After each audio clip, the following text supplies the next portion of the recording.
60ஆம் அத்தியாயம். பொழுது விடிந்து நீண்ட நேரமாகிவிட்டது. நண்பகல் கடந்த சிறிது நேரத்திலேயே ஒளி அகன்றுவிடும். எனவே வேகமாக நடக்க வேண்டும் என முடிவு செய்து குகையை விட்டு வெளியேறினர். இரவு முழுவதும் கடுமழை பெய்ததால் சரிவில் நடந்து மேலேறுவது எளிதல்ல என்பது தெரியும். கவனமாக நடந்து செல்ல துணிந்தனர். மலையெங்குமிருந்து நீரூற்று கசிந்து கொண்டே இருந்தது. நீரோடும் பாறையை அழுத்தி மிதித்தாலும் வழுக்கும், அழுத்தாமல் மிதித்தாலும் வழுக்கும். பாறையின் செதில்கள் எப்படி இருக்கின்றன என்பதை பொறுத்தே காலடியை முன்னெடுக்க வேண்டும். பாறைகளை கடக்கும்போது பாரி முன்னால் நடந்தான். பாறையின் தன்மை அறிந்து ஆதினிக்கு வழிகாட்டிச் சென்றான். மண்ணை மிதித்து நடக்கும் போதும் அதே அளவு கவனம் தேவை. பல நேரம் ஆதினியை முன்னால் நடக்கச் சொல்லி பின்னால் வந்து கொண்டிருந்தான். இறங்கும் நீரையும் பாறையையும் மண்ணையும் வேர்களையும் குனிந்து பார்த்தபடியே நீண்ட நேரம் நடந்து கொண்டிருந்தாள் ஆதினி. எங்கும் நீர் இழுத்து ஓடியபடியே இருக்க தொடர்ந்து நடப்பது மிகவும் கடினமாக இருந்தது. சற்றே ஓய்வு தேவைப்பட்டது. ஓரிடத்தில் நின்று இலைப்பாரியபடி பார்வையை எல்லா பக்கங்களிலும் ஓடவிட்டாள். அப்போதுதான் ஆபத்தின் அளவு புரிந்தது. செங்குத்தான பெருஞ்சரிவின் நடுவில் அவர்கள் நின்று கொண்டிருந்தனர். ஆதினி அதிர்ச்சிக்குள்ளானாள். இந்த சரிவிலா இரவில் நடந்தோம்? ஆம், இந்த பெருஞ்சரிவில்தான் நடந்தோம். அதுவும் காதல் கொண்டே. பாரி சொல்வது தனது செயலைத்தான் என்பது புரிந்தது. ஆனாலும் எந்த மறுமொழியும் சொல்லவில்லை. இந்த இடத்தை பகலில் பார்த்த ஒருவர் இங்கு இரவில் நடக்க துணிய மாட்டார் என்றாள். இரவிலே நடந்த ஒருவர் பகலில் எளிதில் நடந்து கிடப்பார் என்றான். அவனது சொல் ஆதினிக்கானது. அவன் சொல்லில் இருக்கும் உண்மையை அவளது மனம் ஏற்றது. கால்கள் முன்னிலும் வீரியத்தோடு முன்னகர்ந்தன. ஒற்றை சொல்லால் விசை கூட்டும் வித்தையை பாரியின் அளவுக்கு அறிந்தவர்கள் யாருக்கும் இருக்க முடியாது என்று தோன்றியது. அவனை நினைத்து மகிழத்தான் எவ்வளவு இருக்கின்றன என்று எண்ணியபடியே நடந்தாள். பின்னி கிடக்கும் மின்சாரைகள் அந்த இடம் விட்டு விடியும் வரை நகராது. நீ அஞ்ச வேண்டாம் என்று நேற்றிரவு அவன் கூறிய சொல்லிலிருந்து எல்லாம் மாறின. அவை இந்த பக்கம் திரும்பாது என்றால் நாம் ஏன் அந்த பக்கம் திரும்ப வேண்டும் என தோன்றியது. அவ்வளவு நேரமும் மின்சாரியை பார்த்து கொண்டிருந்த ஆதினி பாரியின் பக்கம் திரும்பினாள். மெல்லிய ஒளி அவனது முகத்தில் பூசி மறைந்தது. மின்சாரைகள் இரண்டும் இறுக்கி முறுக்கிக் கொள்ளும் போது ஒளியின் அளவு இருமடங்கு அதிகமானது போல் இருந்தது. ஆனால் அதை அவர்கள் கவனிக்கவில்லை. முறுக்கி இருக்கும் மின்சாரைகளும் அவர்களை கண்டு கொள்ளவில்லை. தலைக்கு பின்புறமாக குகை விட்டு வெளியே பேரடி விடாது விழுந்து கொண்டிருந்தது. கால்களின் கீழ்ப்புறம் வெண்சாரைகள் இறுகி புரண்டு கொண்டிருந்தன. மழையின் பேரோசை கூடியபடியே இருக்க காற்றெங்கும் நீர் மிதந்து கொண்டிருந்தது. இவற்றில் எதையும் காதல் பொருட்படுத்தவில்லை. இப்போதுதான் அவற்றை ஒவ்வொன்றாக நினைவு கூர்ந்து கொண்டே நடந்தாள். தங்களை சுற்றி எவையெல்லாம் இயங்கின என்று எண்ணி பார்த்தாள். எதை நினைத்தாலும் தாங்கள் இயங்கியதில் தான் எண்ணங்கள் முடிவடைகின்றன. பாரிக்கும் இப்படித்தான் எண்ணங்கள் ஓடுமா? அவனது உள்மனம் இப்போது எதை நினைத்து கொண்டிருக்கும்? ஆதினியின் சிந்தனை பாரியை நோக்கி ஓடியது. அவன் கவனமாக செடி கொடிகளை விலக்கி முன் நடந்து கொண்டிருந்தான். அவனுடைய சொற்களின் வழியே செயல்களின் வழியே அவனது எண்ண ஓட்டத்தை கண்டறிய முயன்றபடி வந்தாள். அது அவ்வளவு எளிதானதாக இல்லை. ஆனாலும் ஆதினி தொடர்ந்து முயன்றாள். பெரும் பள்ளம் ஒன்றின் மேலேறி வசதியாக அவளை கைப்பிடித்து தூக்கினான். அவள் பாரியின் கண்களை பார்த்தபடியே முன்காலை தூக்கி வைத்து மேலேறினாள். அந்த கண்களில் எதையும் கண்டறிய முடியவில்லை. ஆண்களின் கண்கள் மொழியற்றவையோ என தோன்றியது. இல்லையே, நேற்றிரவு என்ன செய்வதென அறியாத கணத்தில் அவன் பார்த்த பார்வைதானே காமத்துக்குள் கட்டற்ற வேகத்தில் நம்மை இழுத்துச் சென்றது. பெண் கண் செருகும்போது தொடங்கும் ஆட்டம் ஆண் கண் செருகி இருக்கும் போது முடிவுறுகிறது என்று சொல்ல கேட்டுள்ளேன். ஆனால் இவையெல்லாம் யாரால் பார்த்தறிய முடியும்? மற்றவர்கள் பார்க்க முடியாது. சம்பந்தப்பட்டவர்களால் பார்க்கவே முடியாது. அப்புறம் எப்படி இவையெல்லாம் கதைகளால் சொல்லப்படுகின்றன? மனதுக்குள் எண்ணியபடியே நடந்தாள். குறுகிய பள்ளத்தில் நீரின் வேகம் சற்றே கூடுதலாக இருந்தது. முதலில் அதை கடந்த பாரி அவள் கடப்பதற்காக கையை கொடுத்து இழுத்தான். அவள் கடந்து வந்ததும் முன்னே நடக்க விட்டு பின்தொடர்ந்தான். அப்போதுதான் கவனித்தான். ஆதினியின் முதுகில் சிறிய சிறிய கீறல்கள் கோடுகளாய் அங்குமிங்குமாக இருந்தன. கற்படுக்கையால் இப்படி நேர்ந்து விட்டதே என கவலை கொண்டான். மழை பெய்து குளிர் நீங்காமல் இருப்பதால் எரிச்சல் தெரியாமல் இருக்கிறது. கோடைக்காலமாக இருந்தால் கடும் எரிச்சல் இருந்திருக்கும் என எண்ணியவனுக்கு அதன் ஆபத்து அப்போதுதான் புரிய வந்தது. இப்படியே போனால் இவள் தோழிகள் கேள்விகள் கேட்டே இவளை திணறடித்து விடுவார்களே என்று. என்ன நடந்திருக்கும் என்பது எல்லோருக்கும் தெரியும். எப்படி நடந்திருக்கும் என்பதை தெரிந்து கொள்வதில்தான் எல்லோரின் விருப்பமும் இருக்கும். இது போன்ற தடயங்கள் தான் அவர்கள் பயன்படுத்தப் போகும் ஆயுதங்கள். நிலைமை யாதனையால் சமாளிக்க முடியாத அளவுக்கு இருக்கும். ஏனென்றால் அவளது முதுகில் இருக்கும் தடயங்கள் அவ்வளவு. இதை பற்றி தெரியாமல் ஆதினி ஏதோ சிந்தனையில் நடந்து போய்க் கொண்டிருக்கிறாள் என்று நினைத்த பாரி, நீ சிறிது நேரம் இங்கே இரு, நான் அருகில் இருக்கும் செம்பாறை வரை போய் வருகிறேன் என்றான். ஏன் என கேட்டாள் ஆதினி. உனது முதுகு முழுவதும் பாறையின் செதில்களால் கீறப்பட்ட கோடுகளும் தடயங்களும் நிறைய இருக்கின்றன. தோழிகள் பார்த்தால் கேலி செய்வார்கள் என்றான். அவள் முற்றிலும் எதிர்பாராத ஒன்றை பற்றி பாரி பேசினான். அவனது சொல்லில் இருப்பது அளவிட முடியாத காதல். அதனால்தான் அடுத்த கணமே அது உள்ளுக்குள் இன்பத்தை சுரக்கிறது. அவன் காமத்தின் தடயங்களை மறைக்க பார்க்கிறான்.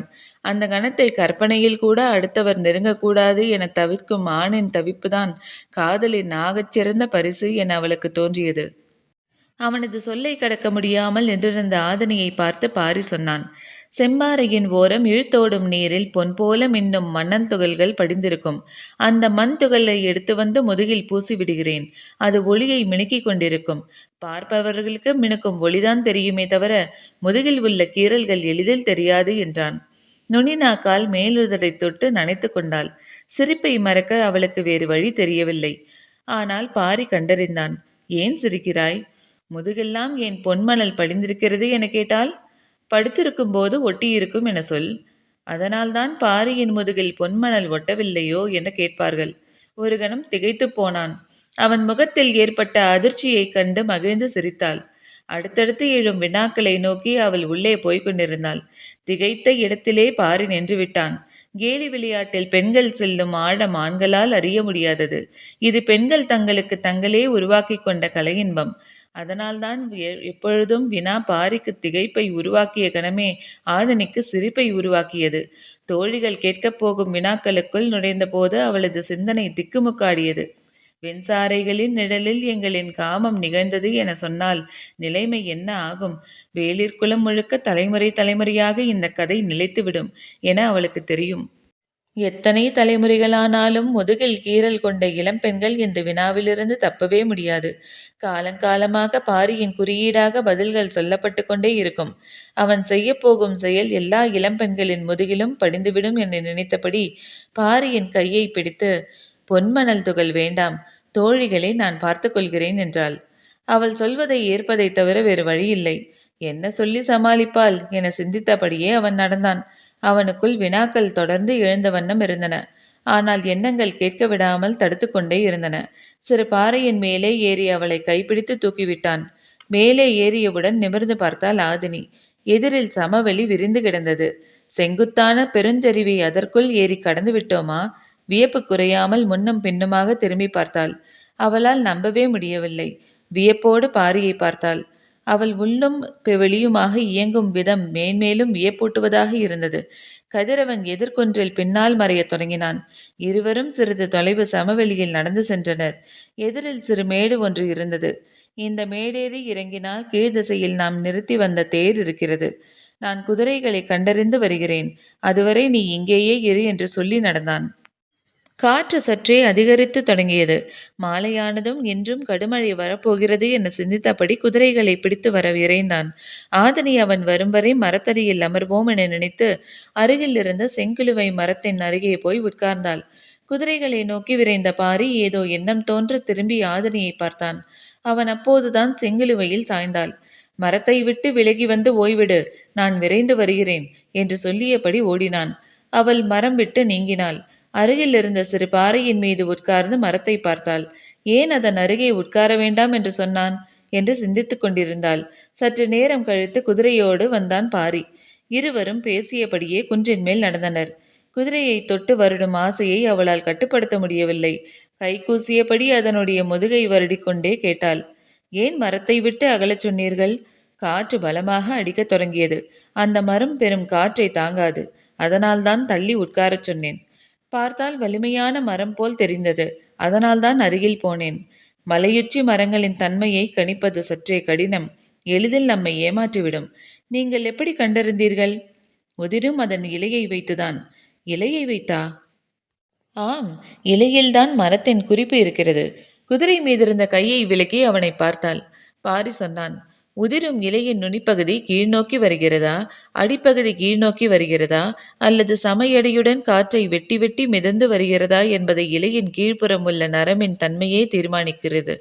மரங்களின் வயது ஆக ஆக நரம்பின் பிடிமானமும் அதன் அளவும் மாறும். அது மாற மாற உதிரும் இலையின் தன்மையும் மாறும். எனவே உதிரும் இலை எந்த நிலையில் உதிர்கிறது என்பதை வைத்தே மரத்தின் வயதையும் ஆற்றலையும் சொல்லிவிடலாம். வியப்பாக இருக்கிறது என்றாள் ஆதினி. இதில் என்ன வியப்பு இருக்கிறது? ஓடும் நரியை பார்த்தவுடன் வயதை சொன்னார் உன் தந்தை. அதுதான் வியப்பு. சொல்லிக் கொண்டிருக்கும் போதே தொலைவில் தேர் நிற்பது தெரிந்தது. பாரி கை நீட்டி அதை காண்பித்தான். அதை பார்த்தபடியே ஆதினி கேட்டாள், தேரின் நேரெதிர் திசையில்தானே கீழிறங்கினோம், இப்போது இடப்பக்கமாக ஏறி வருகிறோம். காட்டில் எதையும் நாம் தீர்மானிக்க முடியாது, காடுதான் தீர்மானிக்கும். நாம் பார்க்க போனது ஒன்றை, பார்த்தது வேறொன்றை. அப்படித்தான் எல்லாமும். பேசியபடியே தேரை நெருங்கினர். கதிரவன் மலையில் சரிபாதி மறைந்து விட்டான். காற்றின் வேகம் கூடியபடி இருந்தது. குதிரைகளை தேரில் பூட்ட முன்புறமாக போனான் பாரி. ஆதினி வலப்புறமாக தேரை நோக்கி நடந்தாள். காற்று வலுவாக வீசியதில் குதிரை காது விடைத்து கனைத்தது. அதன் கழுத்து பகுதியை தடவி கொடுத்து அமைதிப்படுத்த முயன்றான். அப்போது ஆதினி அழைக்கும் குரல் கேட்டது. குதிரை மீண்டும் எதிர்காற்றில் துள்ளி கனைத்தது. குதிரை அருகில் இருந்த சிறு மரத்தில் கட்டிவிட்டு ஆதினியின் அருகில் வந்தான். அவள் தேர் சக்கரத்தின் அருகில் உட்கார்ந்து எதையோ பார்த்து கொண்டிருந்தாள். அங்கு உட்கார்ந்து என்ன செய்கிறாள் என்று எண்ணியபடி அருகில் வந்தான் பாரி. தேர் சக்கரத்தின் ஆரக்காலில் முல்லைக்கொடி ஒன்று முழுச்சுற்று சுற்றி தலையை வெளிப்புறமாக நீட்டியபடி இருந்தது. இன்னொரு கொடி பக்கத்தில் இருந்த ஆரக்காலில் பாதி சுற்றி தலை நீட்டியிருந்தது. அருகில் வந்த பாரி அதனை பார்த்தான். கொடியின் தளிர் காற்றுக்கு அசைந்தபடி ஆரக்காலை தழுவியிருந்தது. ஆதனியின் முகத்தை பார்த்தான். சற்றே பதற்றத்தோடு இருந்தாள். தேரை எடுத்தால் இரு கொடிகளும் அருந்துவிட வாய்ப்புள்ளது. இந்த முல்லை கொடியை பக்குவமாக பின்னோக்கி சுழற்றி வெளியில் எடுத்து விடலாமா என்று கேட்டாள். பாரி எதுவும் சொல்லாமல் முல்லை கொடிகளையே பார்த்து கொண்டிருந்தான். காற்று பெரும் வேகத்தோடு வீசியது. நின்றிருந்த தேர் சற்றே அசைந்து கொடுத்தது. சட்டென சக்கரத்தை இறுகி பிடிக்க முயன்றாள் ஆதினி. ஆனால் பாரியின் கை அதை பிடித்து கொண்டிருந்தது. இது நிகழ்ந்து கொண்டிருக்கும் போது குன்றுக்கு பின்னால் சடசடவென பேரோசை கேட்டது. அதிர்ந்து திரும்பினாள். திரும்பாமலே பாரி சொன்னான், அந்த செங்கிழுவை விழுந்து விட்டது. ஆதினிக்கு பதற்றம் இன்னும் அதிகமானது. விழுந்த மரத்தில் அடைந்திருந்த பறவைகள் கலைந்து வெளியெங்கும் ஓசை எழுப்பின. அதை கவனித்தபடியே ஆதினியிடம் சொன்னான், இலையில் மரத்தின் குறிப்பு இருந்ததைப் போல இந்த முல்லை கொடிகளிலும் இருக்கும் குறிப்பு என்னவென்று பார். அவள் முல்லை கொடிகளை உற்று பார்த்தாள். சக்கரத்தின் ஆரக்காலை முழுமையாக சுற்றி கொடி தலையாட்டியபடி அவளை பார்த்து கொண்டிருந்தது. அது ஆரத்தை சுற்றியிருக்கும் விதத்தை கவனித்தாள். எங்கோ பார்த்தது போல் இருந்தது. எங்கே என்று சிந்தித்த போது வெண்சாரைகளின் நினைவு வந்தது. அதே பின்னல் கொண்டு வளைந்து மேலேற முயன்றது முல்லைக்கொடி. பக்கத்து ஆரத்தின் மீதும் அதே முயற்சி செய்து கொண்டிருந்தது இன்னொரு கொடி. கூர்ந்து பார்த்து கொண்டிருந்த ஆதினியின் கண்கள் கலங்கின. பாரியை திரும்பி பார்த்தாள். அவன் கண்கள் எண்ணில்லா சொற்களை பேசின. ஆண்களின் கண்களை படித்தறிய வேறு வழியுண்டா என மனம் பதறியது. ஆனாலும் தொடர்ந்து முயன்றாள். இடப்புறம் இருப்பதுதான் நானா என்று ஆதினியின் ஆழ்மனம் கேட்க, இல்லை, வலப்புறம் இருக்கும் கொடிதான் உனது சாயலில் தலை சாய்ந்தே இருக்கிறது என்று பாரி சொல்ல, மனதுக்குள் நீங்கா உரையாடல் நிகழ்ந்து கொண்டிருந்தது. வெண்முல்லையும் வெண்சாரையும் வடிவத்திலும் வாசனையிலும் ஒன்றே என ஆழ்மனம் சொல்லியது. காற்று வீறு கொண்டு வீசியது. ஆதினி பாரியின் கைகளை இறுக அணைத்து தோல் சாய்ந்தாள். குகை நமக்கானதான மாறியது போல தேர் முல்லைகளுக்கானதாக மாறிவிட்டது என்றான் பாரி. வெட்கம் கலையாத சிரிப்போடு ஆதினி சொன்னாள், நேற்று நாகம் கற்றுக் கொடுத்தது, இன்று முல்லை கற்றுத்தருகிறது. காடு கணம்தோறும் நமக்கு கற்றுத்தந்து கொண்டேதான் இருக்கும் என சொல்லியபடி தேர் விட்டு நகர்ந்தான் பாரி. தன் விரல்களால் சக்கரங்களின் ஆரங்களை தொட்டு வருடியபடி அந்த இடம் விட்டு எழுந்தாள் ஆதினி. இருவரும் நடக்கத் தொடங்கினர். ஆதினி மெல்லிய குரலில், படர்வது குறுமுல்லை, ஒரு மலர் பூத்தால் போதும், காடே மணக்கும் என சொல்லிவிட்டு பாரியின் முகத்தை பார்த்தாள். என்ன பொருள் இதற்கு? பாரியின் கண்கள் தடுமாறின. பெண்ணின் கண்கள் சொல்வதை முழுமையாக கற்க ஆண்களால் முடியுமா என்ன? உதிரும் இலையின் குறிப்பு தெரிந்த உனக்கு வீசும் பார்வையின் பொருள் தெரியாதா என்று கேட்பது போல் இருந்தது. இருவரும் காதல் மயக்கம் கலையாமல் நடக்கத் தொடங்கினர். பொன்மணல் துகள் மனமெல்லாம் மின்னிக் கொண்டிருந்தன. கீரல் தழும்புகளிலிருந்து குறுமுல்லையின் நறுமணம் கசியத் தொடங்கியது. பாரியின் வலக்கையை தனது இடக்கையால் பின்னியபடி நடந்தாள். வெண்சாரை ஒரு புறமும் குறுமுல்லை மறுபுறமாக படர்ந்து கொண்டிருந்தன. இருவரும் எவ்வியூர் நோக்கி நடந்தனர். இன்றும் ஐவகை குறிஞ்சியில் மலர்ப்படுக்கை அமைத்திருப்பர். ஆனால் மலராத முல்லையின் மனமேந்தி சுடரின்றி பரவும் ஒளி ஏந்தி வந்து கொண்டிருக்கும் இந்த காதலர்களின் இரவை மற்றவர்களால் எது கொண்டு அலங்கரிக்க முடியும்? போகும்போது கட்டி போட்டிருந்த குதிரைகளை கையில் பிடித்து கொண்டு நடந்தனர். இரு குன்றுகளை தாண்டிய போது எதிரில் பாணர் கூட்டம் ஒன்று வந்து கொண்டிருந்தது. எவ்வியூர் வந்து திரும்பும் பாணர்களை வீரர்கள் அழைத்து கொண்டு போயினர். பாரி தேரில்தானே வந்ததாக சொன்னார்கள். இப்போது குதிரைகளை கையில் பிடித்து கொண்டு நடந்து போவானேன் என்று ஒரு பாணன் கேட்க, அதோ தேர் அங்கே நிற்கிறது, அருகில் போய் பார்த்தால் காரணம் தெரிய போகிறது என்று இன்னொரு பாணன் சொன்னான். முல்லைக்கு தேரை கொடுத்ததாக பாணர்கள் பாடுகிறார்களே, அது உண்மையா என்று கபிலர் கேட்டதற்குத்தான் இந்த முழு கதையையும் பாரி சொல்லி முடித்தான். கேள்வி என்னமோ முல்லை கொடியை பற்றித்தான். ஆனால் பாரி தனது திருமண காலத்திலிருந்து நடந்ததை விளக்கியதற்கு காரணம் காலம்பன் அனைத்தையும் அறிந்து கொள்ள வேண்டும் என்பதுதான். சோமப்பூண்டின் பானம் இருந்தும் அன்று யாரும் ஒரு குவளை கூட குடிக்கவில்லை. பாரி நடந்ததை சொல்லி முடிக்கும்போது அனைவரும் பெரும் வியப்பில் மூழ்கி போயிருந்தனர். முல்லைக்கொடி பற்றி கேட்ட கபிலரோ ராவிரி மரம் பற்றி கேள்விப்பட்டதும் அதிர்ந்து போனார். இதைத்தான் வடதேசத்து மொழிகள் ஜோதி விருட்சம் என்று சொல்கிறார்களோ என கேட்டார். தேக்கனின் வியப்பு வேறு விதமாக இருந்தது. நீயும் மாதனியும் வெண்சாரையை பார்த்தீர்களா? இதுவரை சொல்லவே இல்லையே என கேட்டார். பாரியை பற்றிய தேக்கனின் வியப்பு காலகாலத்துக்கும் நீங்காது என்பது அவரின் பார்வையிலேயே புலப்பட்டது. காலம்பனின் வியப்பு முல்லைக்கொடியோ வெண்சாரையோ அல்ல. ஆயுதங்களை கூர்மையாக்கும் கல் இருக்கிறதா? பல்வேறு தாதுக்களையும் ஆற்றலாக மாற்றத் தெரிந்த பொதினியின் 18 குடிகள். அவர்கள் எதையெல்லாம் செய்யும் ஆற்றல் படைத்தவர்கள். அடுக்கடுக்காய் மேலெழுந்தபடி இருந்தது காலம்பனின் வியப்பு. எல்லோரும் வியந்ததைப் போல பாரியும் வியப்பு நீங்காமல் தான் இருந்தான். இந்த நிகழ்வு எப்படி வெளியில் தெரிந்திருக்கும் என்னை எண்ணி பார்த்தான். பேசியபடி தங்களை கடந்து போன பாணர்கள் தேர் சக்கரத்தில் முல்லைக்கொடி பின்னி கிடப்பதை பார்த்து பாடல் புலைந்துள்ளரோ என்றான். கேள்வி கபிலருக்கு வியப்பை கொடுத்தது. நிலமெங்கும் உனது புகழை பரப்பும் குறியீடு இதுதான் என்றார் கபிலர். படர வழியின்றி கொடி தவித்தால் யாராக இருந்தாலும் அதற்கு வழி செய்துவிட்டுத்தானே போவார்கள். இதில் வியக்க என்ன இருக்கிறது என்று கேட்டான் தேக்கன். மலை மக்களின் வாழ்வை சமவெளி மனிதர்கள் புரிந்து கொள்வது எப்படி எளிதில்லையோ அதே போல்தான் சமவெளி மக்களின் எண்ண ஓட்டங்களையும் சிந்தனை நிலையையும் மலை மக்கள் புரிந்து கொள்வது எளிதல்ல என்றார் கபிலர். தேக்கனுக்கு அவர் சொல்ல வருவது புலங்கவில்லை. உங்களுக்கு இது வாழ்வின் பகுதி, எனவே நின்று பார்க்க ஒன்றுமில்லை. ஆனால் தவித்து அலையும் மக்களுக்கு இது கனவு. எனவே கடக்க வழியின்றி பாடியபடியே இருக்கின்றனர். கபிலரின் சொற்கள் ஆழத்துக்கு போயின. அதை பற்றிய சிந்தனையும் அவ்வாறே. இரவெல்லாம் பேசினர். சோமப்பூண்டின் பானம் விட்டு மனமும் உடலும் வெளியேறிவிட்டது என்பதை அவர்கள் உணர்ந்தனர். குடியும் இரவும் அவர்களை விட்டு அகன்றன.